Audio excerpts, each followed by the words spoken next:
So guys, for this video ay gagawa ako ng tinatawag nila na bangers and mash. It is a classic food na paborito ng mga Briton. Yan, magugustuhan ng aking asawa ito. Kasi matagal na siyang di nakakatikim ng pagkain nila. Dahil laging Filipino foods ang aking niluluto. So, ang ginagawa ko muna is pina-fry ko muna itong mga sausages. Okay. So, hiwa tayo ng onions para sa ating gravy. Gagawa tayo ng gravy for our sausages.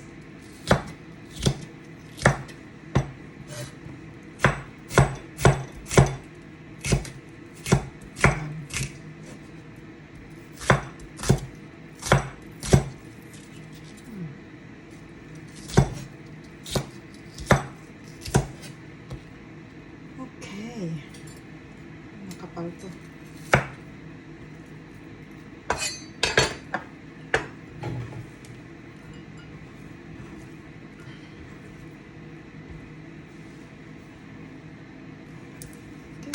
Bawang naman.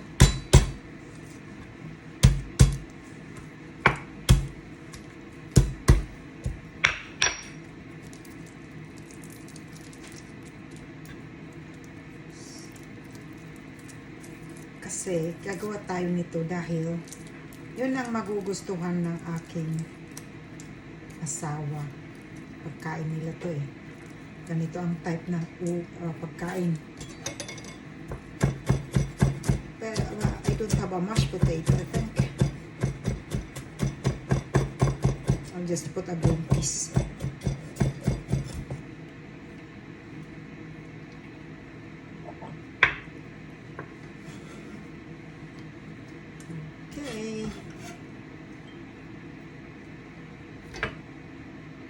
Okay, so ito yung unang batch ng ating sausages at dadagdagan pa natin. Yan. Mainit. Come on. Okay. Okay, so ilagay pa natin yung next batch. So, gagawa tayo ng homemade na beef broth. So, kuha ko ng 2 cups. 2 cups ng hot water. Yan. At kukuha lang ako ng isang broth, yung nor cubes na beef. Yan. At atin lang tunawin. So, yan na ang magsisilbi na ating broth. Yan. Pwede naman kayo bumili sa shop ng homemade, ng ready-made na, pero no need for me because I have a broth, cubes, and then yan. Okay.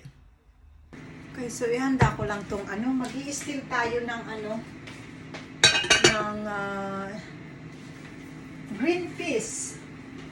Because supposed to be this one is, we call it bangers and mash. Yan. Kaso, wala tayong mashed potato.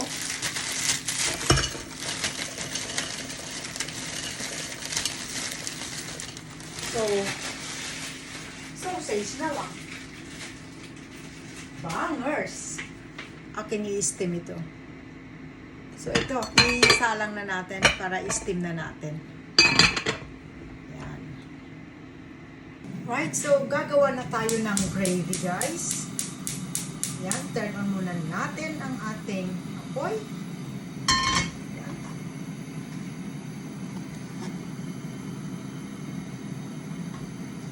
Ayan muna natin na mainit.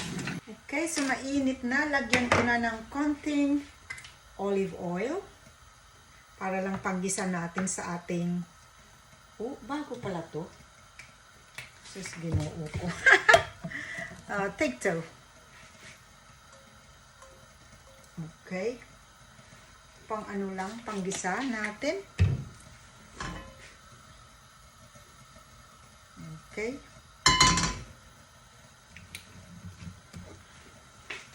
So, ganyan natin ang ating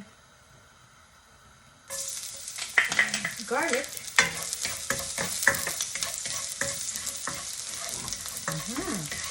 Bang na. Tapos, sunod na natin ang ating onions.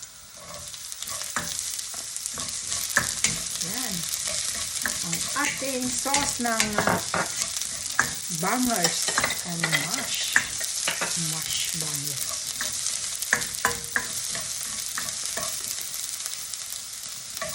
Okay.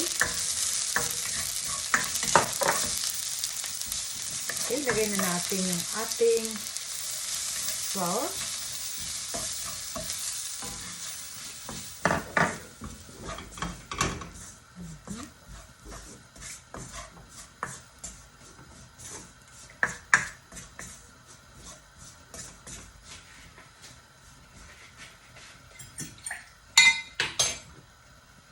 Beef.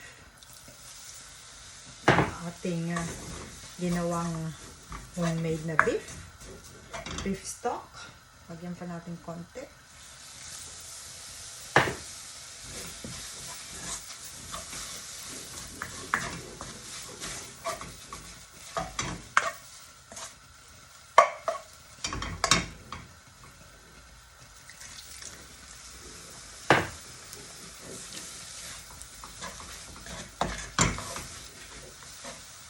So, ayan, malapot na. Lagyan na natin ng konting paminta.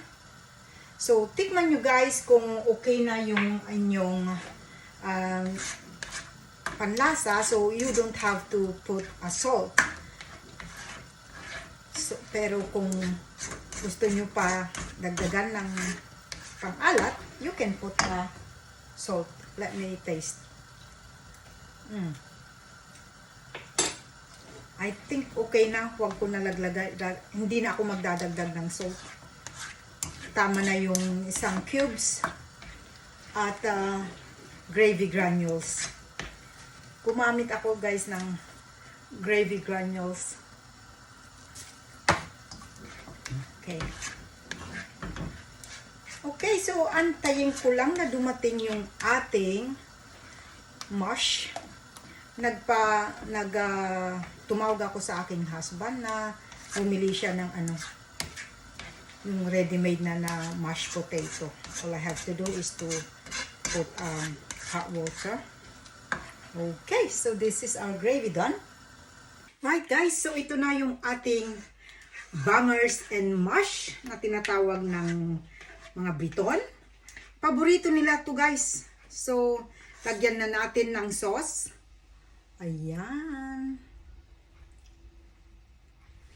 Sarap yan. Okay. Okay. So, gusto ko madaming sauce sa akin. I don't know about just Steve. That will do. Okay, so there you go guys. Ang ating bangers and mash. A classic British food. Yan.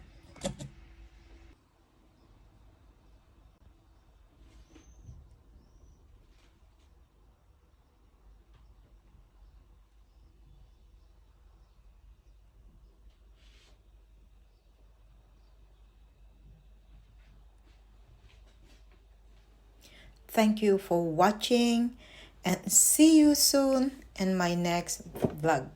So thank you very much, and life is beautiful, so what we do is just smile.